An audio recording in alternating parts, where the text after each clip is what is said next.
Le livre d'Hénoch. Nous sommes dans le 4e thème, les songes visionnaires d'Hénoch. Chapitre 82.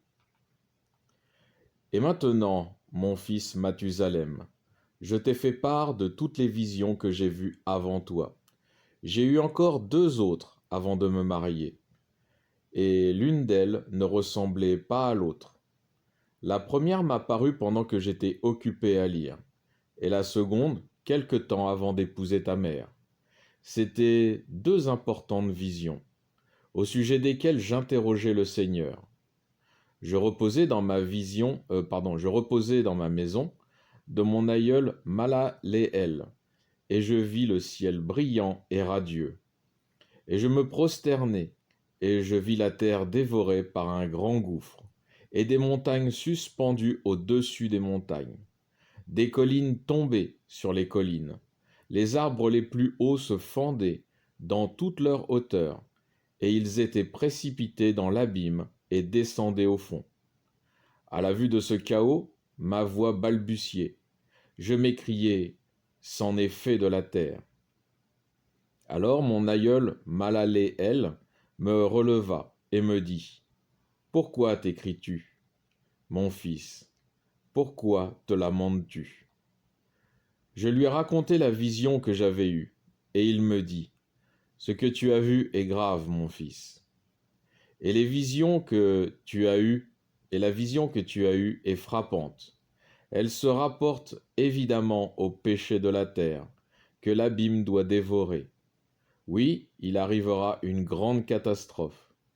C'est pourquoi, ô mon fils, lève-toi et implore le Dieu de gloire, car tu es fidèle, et pour qu'il laisse quelques personnes sur la terre, et que les hommes ne périssent pas tous.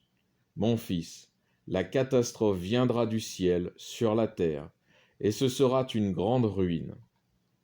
Alors je me levai et je suppliai le Seigneur.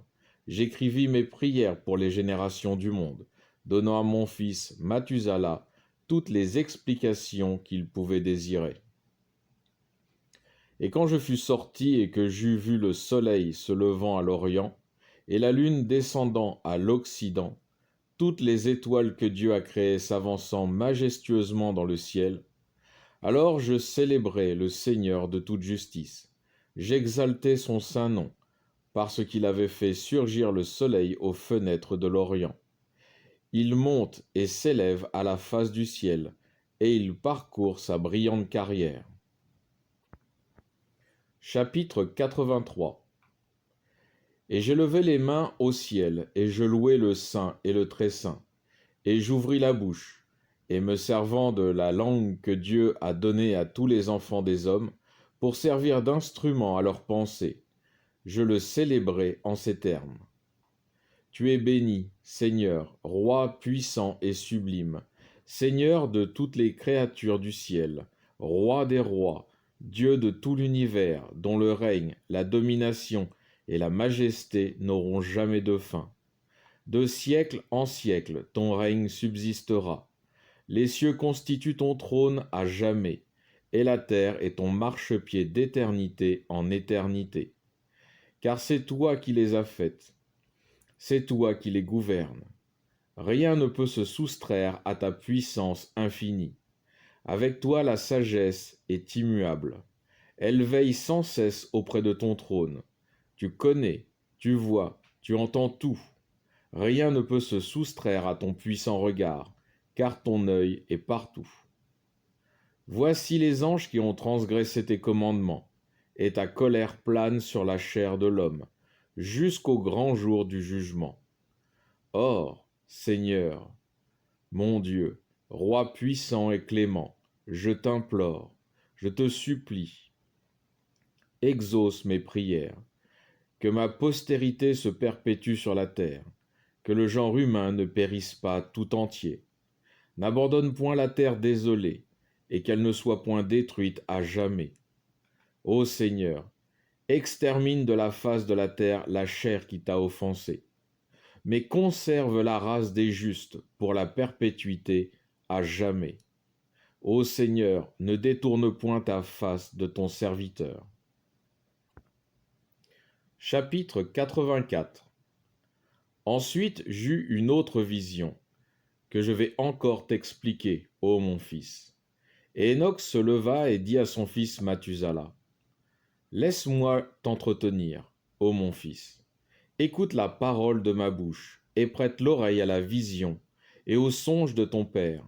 Avant d'épouser ta mère, j'eus une vision dans mon lit. Voici un taureau sortant de la terre, et ce taureau était blanc. Ensuite sortit une génisse, et avec elle 2 jeunes veaux, dont l'un était noir et l'autre rouge. Le noir frappa le rouge, et le poursuivait par toute la terre. Dès ce moment, je m'aperçus plus le veau rouge, Dès ce moment, je n'aperçus plus le veau rouge, mais le noir survint à une extrême vieillesse, et il y avait avec lui une génisse. Ensuite je vis beaucoup de taureaux nés de ce couple, qui leur ressemblaient et qui les suivaient. Et la première génisse sortit de la présence du premier taureau, et elle chercha le veau rouge, mais elle ne le trouva point, et elle poussait des gémissements lamentables en le cherchant. Et elle continua ses cris jusqu'à ce que le taureau s'approchât d'elle. Dès ce moment, elle cessa de se plaindre et de gémir. Et puis elle mit au monde un taureau blanc, et après celui-ci, beaucoup d'autres taureaux et d'autres génisses. Je vis encore dans mon songe un bœuf blanc, qui grandit de la même manière, et finit par devenir un grand bœuf blanc. Et de lui sortirent beaucoup d'autres bœufs, qui lui étaient semblables, et ils commencèrent à produire d'autres bœufs blancs, qui leur étaient semblables, et ils se succédaient les uns aux autres. Chapitre 85.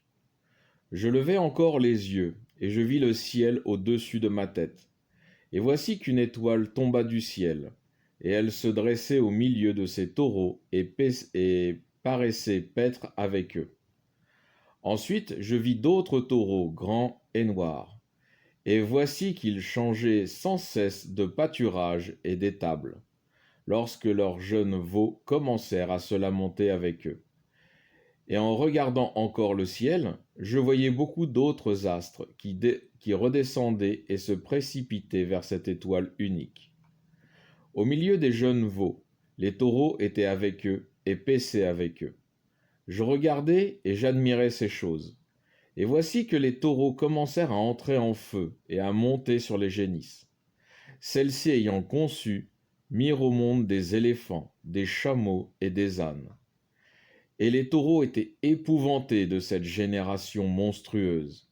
Et aussitôt ils se mirent à les mordre et à les frapper de leurs cornes. Et les éléphants dévorèrent les taureaux. Et voici que tous les enfants de la terre frémissaient à ce spectacle, et fuyaient épouvantés. Chapitre 86. Je les regardai encore, et je les vis se frapper les uns les autres, se dévorer, et j'entendis la terre qui en gémissait. Alors je tournai une seconde fois mes regards vers le ciel, et dans une seconde vision, je vis sortir des hommes semblables à des hommes blancs. Il y en avait un, et 3 autres qui l'accompagnaient. Ces 3 hommes qui sortirent les derniers me prirent par la main, et m'élevant au-dessus de la terre et de ses habitants, me conduisirent dans un lieu élevé.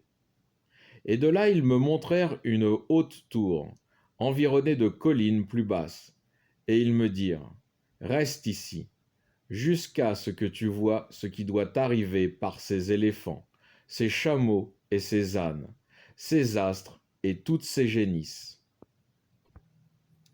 Alors je vais faire un résumé de ces chapitres, du 82 au 86. Enoch a 2 visions. Ces 2 visions concernent l'ensemble des temps de l'humanité sous l'emprise de Satan, soit environ 6000 ans. Ces visions décrivent les millénaires de cohabitation humaine entre 2 groupes, les adorateurs de Dieu et les adorateurs de Satan. La première vision évoque le début de l'humanité rebelle jusqu'au déluge. La seconde vision est axée sur la période entre le déluge et le deuxième nettoyage de l'humanité, qui aura lieu lors des coupes de la colère de Dieu que l'on appelle Armageddon.